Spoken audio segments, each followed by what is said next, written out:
Winter arc एक ऐसा self improvement challenge जो या तो आपकी ज़िंदगी को पूरी तरह से बदल कर रख सकता है या फिर आपकी ज़िंदगी को पहले से ज़्यादा बर्बाद कर सकता है। रीज़न सिर्फ एक ही है, अगर आपने इस विंटर को फॉलो किया तो आपकी लाइफ बदल जाएगी, पर अगर आलस दिखाया तो पहले 8 घंटे रजाई गर्म करते थे, इस बार 12 घंटे करोगे। 2025 में कुछ ही मंथ बचे हुए हैं। जो विंटर आर्क को अच्छे से फॉलो करेगा वो दिसंबर के एंड में जाते जाते अचीवमेंट वाली फीलिंग लेकर जाएगा। दिमाग से निकाल दो कि मैंने 2025 पूरा वेस्ट कर दिया, क्योंकि अभी भी आपके पास एक लास्ट चांस बचा हुआ है और असली बाजी लास्ट चांस में ही खेली जाती है। तो अब आपको पूरी ताकत लाकर इस लास्ट चांस में कुछ ऐसा करना होगा जो आपने आज तक नहीं किया। और वो कैसे होगा, इस वीडियो को पूरा देखकर इसमें बताए गए सारे स्टेप्स को फॉलो करने से विंटर आर्क अक्टूबर के मंथ से शुरू होता है। तो अब क्वेश्चन ये आता है कि मैं इस वीडियो को 1 महीने पहले से क्यों बना रहा हूँ। तो मैं इस वीडियो को इसलिए बना रहा हूँ ताकि आपको विंटर के आने से पहले उसके लिए तैयार कर सकूँ। एक रेस को दौड़ने के लिए प्रैक्टिस करनी पड़ती है, पहले से अपने आप को तैयार करना पड़ता है। सोचो 2 लोग हैं, देखो आप, इसने अभी इस वीडियो को देखा और अभी से ये सारे काम स्टार्ट कर दिए, वहीं दूसरा बंदा 1 महीने बाद ये सारे काम करने वाला है। तो अब आप ही बताइए कौन ज़्यादा है। ऑब्वियसली आप जाओगे, क्योंकि आपको उस काम का एक्सपीरियंस ऑलरेडी मिल चुका है। आप उस बंदे से ऑलरेडी 1 महीने आगे चल रहे हो, इसलिए अगले कुछ मिनट जो आप इस वीडियो को दोगे वो आप दे नहीं रहे हो, इन्वेस्ट कर रहे हो। और इन्वेस्ट की हुई चीज़ें आपको हमेशा रिटर्न में कुछ ना कुछ दिक्कत जाती हैं। इसलिए इस वीडियो को पूरा फोकस से देखो, बिकॉज अगले कुछ मिनट हो सकता है कि आपकी लाइफ को चेंज कर दे। अब वीडियो स्टार्ट करने से पहले आपके माइंड में कभी ना कभी ये क्वेश्चन ज़रूर आता होगा कि मानसून और भी बहुत टाइप के होते हैं, तो विंटर आर्क इतना इंपॉर्टेंट क्यों होता है। ऐसी कौन सी चीज़ है जिसका कारण विंटर आर्क को बेस्ट आर्क माना जाता है। कुछ रीजन्स हैं जिसके कारण हम विंटर आर्क को फॉलो करते हैं, और वो रीजन्स ये हैं कि विंटर आर्क बनाया इसी तरीके से गया है जो नेचुरली भी बॉडी को सपोर्ट करती है हमारे ट्रांसफॉर्मेशन के लिए। सबसे पहला बेनिफिट तो ये है कि विंटर में दिन छोटे होते हैं और नाइट्स बड़े होते हैं, और इसी वजह से हमारी स्लीप साइकिल अच्छी होती है, जो कि ब्रेन को ज़्यादा से ज़्यादा रिकवर होने में हेल्प करती है, ताकि दूसरी सुबह जब आप उठो तो फुल्ली चार्ज होकर अपने सारे काम कंप्लीट कर सकें। दूसरा बेनिफिट ये होता है कि इस टाइम पे टेम्परेचर ठंडा होता है और इसमें काम करना ईजी होता है, क्योंकि ठंड में आप 1 से 2 कपड़े पहनकर अपने सारे काम को कर सकते हो। पर गर्मी में अगर आप अपने सारे कपड़े उतार भी दो तब भी गर्मी लगती है और माइंड का पूरा डिस्टर्ब रहता है, जिसके कारण काम करने में मज़ा नहीं आता और वो इंटेंस फोकस भी नहीं बन पाता। पर विंटर में ऐसा नहीं होता, यहाँ टेम्परेचर नॉर्मल होता है, जिसके कारण माइंड भी शांत एंड कूल रहता है एंड हमारा मन काम को पूरा इंटेंसिव फोकस के साथ करता है। तो ये तो हो गई सारे बेनिफिट जो हमारे विंटर सीजन में मिलते हैं, ताकि हम अपने आप को चेंज कर सकें। अब हमें यह समझना होगा कि इस विंटर आर्क चैलेंज में कौन कौन सी चीज़ें करनी चाहिए। पर उससे पहले मैं एक बात क्लियर कर देता हूँ कि विंटर आर्क यह गारंटी नहीं करता कि आप लाइफ में सक्सेसफुल हो जाओगे, पर विंटर आर्क आपकी हेल्प ज़रूर करता है अपने आप को ट्रांसफॉर्म करने में। तो अगर आप इस चैलेंज को करने के लिए तैयार हो तो आपको सबसे पहले ये जानना होगा कि इस चैलेंज में आपको करना क्या है। Number 1, disappear.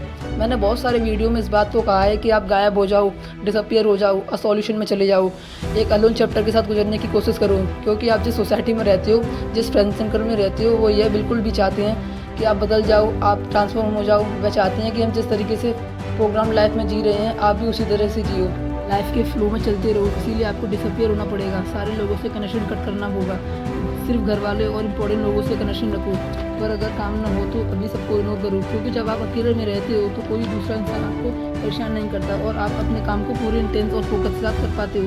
मतलब साफ है कि अगर जब आप अपनी लाइफ में अकेले हो जाओगे, ना किसी दोस्त से बात करना, ना कोई पार्टी, ना कोई गेम्स, तब आपका दिमाग उस लेवल को अनलॉक कर लेगा जिसमें आपके अंदर सोचने की आपकी खुद की क्षमता बढ़ जाएगी। तब आपको यह समझ आएगा कि अभी तक जिस ज़िंदगी के अंदर में फंसा हुआ था वो इस दुनिया का एक फ्लो था, जो टाइम के साथ साथ एक इंसान को भागते हुए ले जाती है, और अगर उस इंसान ने टाइम पर अपने आप को बाहर नहीं निकाला तो वह इन फ्यूचर बर्बाद हो जाता है। तो अब आप डिसअपियर हो चुके हो, आपको डिस्टर्ब करने वाला कोई नहीं बचा। अब आपको हर दिन कंसिस्टेंसी के साथ इन चीज़ों को फॉलो करना है जो मैं इस वीडियो में बताने वाला हूँ। बट मैं आपको यह बात पहले ही बता दूं कि ये वह रूटीन है जो मैं फॉलो करता हूँ। इसी की वजह से मैं पिछले साल से अपने आप को बदलने में सक्सेसफुल रहा था, इसीलिए मैं इससे आपके साथ शेयर कर रहा हूँ। Number 1, wake up early. सबसे पहले तो आपको दिन की शुरुआत सुबह सूरज के निकलने से पहले उठकर करनी है, क्योंकि इस टाइम पर टेम्परेचर बिल्कुल नॉर्मल होता है और आप एकदम फ्रेश फील करते हो। विंटर के सीज़न में इस टाइम पर ठंड काफ़ी ज़्यादा होती है एंड यही सबसे बड़ी अच्छी बात है, क्योंकि जब आप अपने बिस्तर से ठंड में उठते हो तो यही अपने आप में बहुत बड़ी मुश्किल टास्क होता है जिससे आप कंप्लीट कर लेते हो, और आपको अपने अंदर से ही एक अलग सा लेवल का मोटिवेशन आती है जिससे आप सारे काम बड़े आसानी से कंप्लीट कर पाते हो। अगर मैं अपनी बात करूं तो मैं हर सुबह 5 बजे उठ जाता हूं एंड फ्रेश होकर रनिंग के लिए जाता हूं। यही अब आपको भी करना है। Point number 2, running. देखो, सुबह के टाइम पर खास करके 5 बजे हो तो ना ही ज़्यादा अंधेरा होता है और ना ही ज़्यादा उजाला, इसलिए इस टाइम को प्रेफर करता हूँ मैं रनिंग के लिए। इतनी ठंड में सुबह सुबह उठने के बाद हमारे बॉडी के अंदर की मेटाबॉलिज्म स्लो होता है, पर जब हम सुबह सुबह उठकर थोड़ा रनिंग करते हैं तो मेटाबॉलिज्म रेट फास्ट हो जाता है और हमारा माइंड पूरा एक्टिव हो जाता है बाकी सारे काम करने के लिए। इसीलिए मैं हर रोज़ एटलीस्ट 4 से 5 किलोमीटर की रनिंग करता हूँ, जिससे कि मैं बिल्कुल फ्रेश फील करता हूँ। अगर आप अभी बिगिनियर हो एंड इतना नहीं भाग सकते हो तो अभी आपको सिर्फ 1 से 2 किलोमीटर में स्टार्ट करना चाहिए, क्योंकि इस बात को याद रखना कि अभी आप बाकी लोगों से 1 महीने आगे हो। मतलब अगर आज आप 1 से 2 किलोमीटर भागना स्टार्ट करोगे तो इस मंथ के एंड तक आप बहुत ईजिली से 4 से 5 किलोमीटर या फिर उससे ज़्यादा रनिंग कर पाओगे। Point number 3, taking bath. Training से आने के बाद आपको 5 मिनट के बाद नहा लेना है। अब अगर आपके पास कोल्ड शावर अवेलेबल नहीं है तो उसे लेने की ज़रूरत नहीं है, आप अपने घर का नॉर्मल पानी यूज़ कर सकते हो, बिकॉज विंटर के मौसम में पानी वैसा भी ठंडा रहता है। ऐसा करने से आप दोबारा नींद में नहीं जाओगे। और इसके बाद आपको करना है meditation. Point number 4, do meditation. मुझे पता है कि मेडिटेशन करना इतना ईजी नहीं होता, क्योंकि आज के टाइम पर इंसान का माइंड 1 मिनट के लिए भी शांत नहीं रहता, इसलिए यह काफ़ी डिफिकल्ट हो जाता है कि आप अपने माइंड पर फोकस कर पाओ। लेकिन टेंशन लेने वाली कोई बात नहीं है, क्योंकि मेरे साथ भी यही होता था।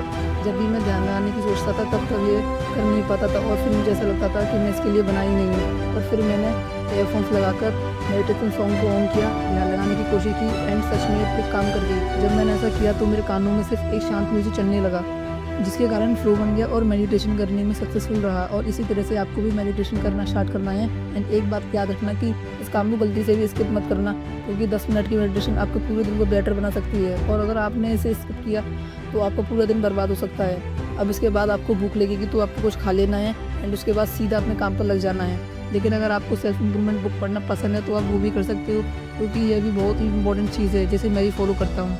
और उसके बाद आपको अपने काम को 4 से 5 घंटे में फोकस के साथ करना है। फिर जब आप काम करते करते थक जाओ या फिर आपका काम कंप्लीट हो जाए तो आपको लंच करना है एंड ट्राई करना है थोड़ा खाने का, क्योंकि जब पेट भरने के खाना खा लेते हो तो आपको आलस आने लगता है, क्योंकि शरीर की सारी एनर्जी फिर उसे खाने को पचाने में लग जाती हैं। इसलिए हमेशा पेट भर के मत खाना, ताकि आप अपने काम पर भी ध्यान लगा सको। एंड लास्ट में जब शाम हो जाए तो आपको एटलीस्ट आधे घंटे एक्सरसाइज करना है, क्योंकि मैं भी ऐसा करता हूँ। अब आप में से बहुत सारे लोग ऐसे होंगे जो कहेंगे कि हम एक्सरसाइज सुबह भी तो कर सकते हैं।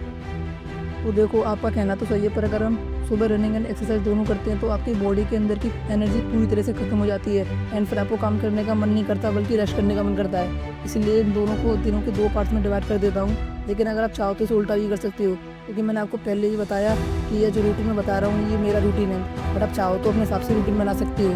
तो हम दिन के लास्ट स्टेज पर आ चुके हैं जहाँ रात हो चुकी है एंड अब हमें काम को फिनिश करके रात का डिनर सोने से एटलीस्ट आधे घंटे पहले करना है। एंड ट्राई करना है कि आपको 10 बजते बजते अपने बिस्तर पर चले जाना है एंड फ़ोन को साइड में रखकर सो जाना है। और उससे पहले आपको एक आखिरी स्टेप्स को फॉलो करना है, क्योंकि उसके बिना आप कंसिस्टेंट होकर दिन भर ये सारे काम को पूरा नहीं कर पाओगे। और वो चीज़ है एक टू लिस्ट।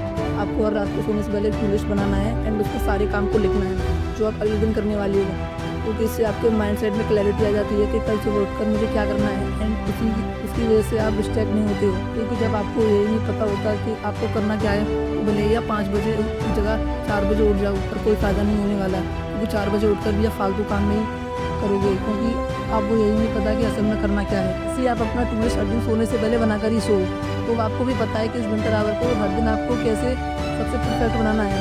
बस एक बात याद रखना कि ये सुनने में जितना ईजी लग रहा है असल में उससे भी ज़्यादा मुश्किल होने वाला है। एक ना एक दिन ऐसा ज़रूर आएगा जब आपका काम करने का मन नहीं करेगा, आपका माइंड और बॉडी दोनों पूरी तरह से थक चुके होंगे, पर फिर भी आपको हार नहीं माननी। बस इतना याद रखना है कि ये मेरे लिए लास्ट चांस है, अगर मैं इसे पूरा नहीं कर सका फिर मैं कभी कुछ नहीं कर पाऊँगा। तो अगर आप सब मेरे साथ इस चैलेंज को एक्सेप्ट कर रहे हो और बाकी लोगों से 1 महीने आगे चल रहे हो तो कमेंट में ज़रूर लिखना वी आर वॉरियर्स।